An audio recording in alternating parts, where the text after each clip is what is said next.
to make that as short as possible, Marty. Kevin, we've talked a lot about the conditions here today and the heat that has certainly been a factor here in Detroit throughout our coverage of the weekend. And the PNC Bank on you can see Scott on the top of his car because IndyCar mandated that scoop for every team to run today. Now, the ambient temperature says 79 degrees, but when you combine that with the humidity, the real feel is 92 out here inside the cockpit where Scott Dixon is. About 120.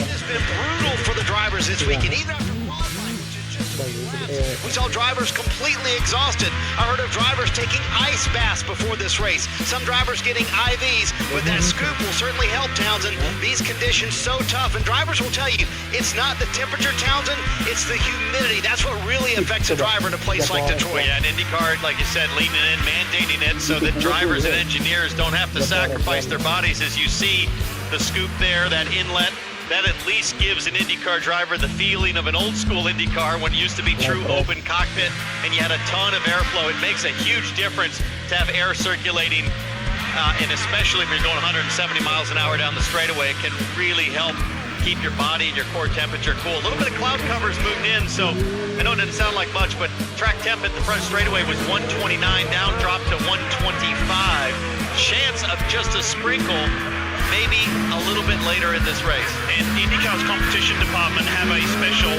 matrix and a crossover between heat and humidity where they say, all right, that scoop is mandatory. And that's what happened today. They won't tell us what that number is. It's no great mystery, but it's at their discretion. Here comes Takuma Sato. The Shield Cleansers onboard shows us what that entry to pit road is like. And so every car is running that scoop. And some, Kevin, as you know, some drivers are wearing the cool suits as well. And Takuma Sato wanted to get to lap 18. He does. Felix Rosenqvist also went around him. They're going to the primary, so this can be a longer stint. So mission accomplished.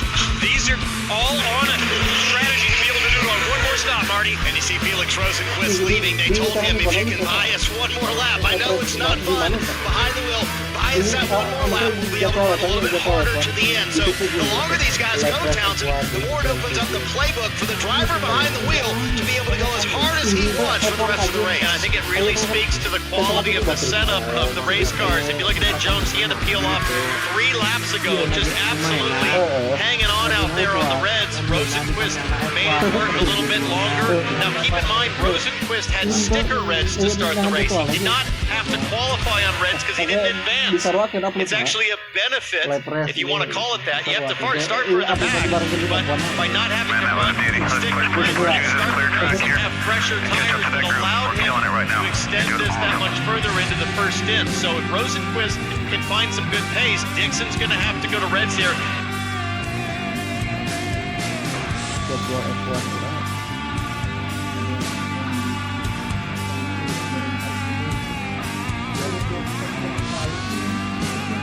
And that's going to be the next story here. How quickly can Dixon run for the full red stint that's required in the middle of the race? So, Scott Dixon up front has not pitted. Will Power hasn't. James Hinchcliffe hasn't. As we look at Dixon, Simon Pagenaud hasn't, nor has Santino Ferrucci.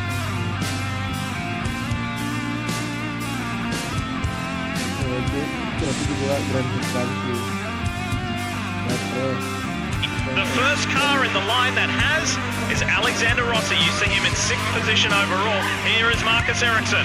And an advantage like Townsend was talking about, and Marty mentioned as well, he got an extra lap, so that puts him a little bit better as far as the fuel is concerned. Primary Firestones for Marcus Ericsson. Remember, his best result ever in IndyCar was second here a couple of years ago. It certainly was for the then known as Schmidt-Peterson Motorsports, now Arrow McLaren SD, and here is one of its cars, there's Pat O'Ward in the orange and black Arrow Chevrolet. Let's go for a ride. IndyCar tuh, MTT IndyCar Series 2004. The 22-year-old Mexican who started on the pole position currently runs 8th. Was in a pretty good duel with Alexander Rossi. Rossi's 2 cars further ahead. And here's Will Power from 2nd. This guy was quickest in practice yesterday and was an angry man. He was not happy with one of his fellow competitors. Let's see if he can channel that anger today, Marty. He was not happy with some lap traffic, and that's certainly a theme here in Detroit. And I think they kind of had fun fallen into a very nice spot for Will Power, where third place wasn't contending with them, but they knew they were losing time to Scott Dixon, so he comes to pit road here at lap 20, and we'll see when Dixon now comes to pit road. 20 laps in the books here in Detroit, 50 to go. Out front, Scott Dixon. It's been a busy day so far here on the streets of Belle Isle.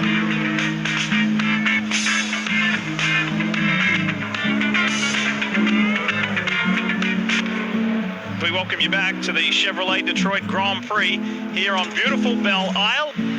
As we race on, 48 laps to go in this first of a doubleheader weekend. Let's take a look at the Honda track preview. Riding on board with Ryan Hunter-Reay.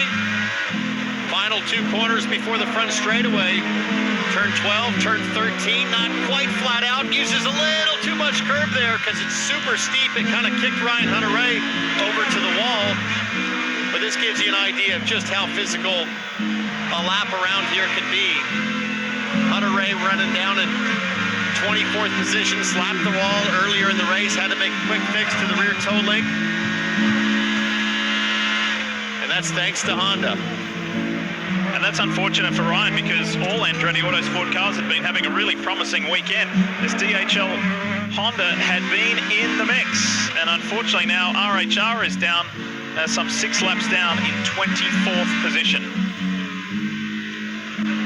So Scott Dixon continues to lead the way. And this is going to be an interesting kind of game of chess at 175 miles an hour between Dixon and Rossi. Well, here's the thing, Diff. About 26 seconds lost on pit lane. You can see the delta here. So Dixon's going to pit in the next few laps and come out, I think, right around Sebastian Bourdais. But that allows Alexander Rossi, Graham Rahal, Award Herta to get back to the front when those pit stops happen. Oh, big crash! Felix Rosenqvist! Oh my goodness! I bet I know where that is. I think that's onto the back straightaway. And what we've seen in years past is a driver hitting the right front on the concrete wall at the apex. Bisa na.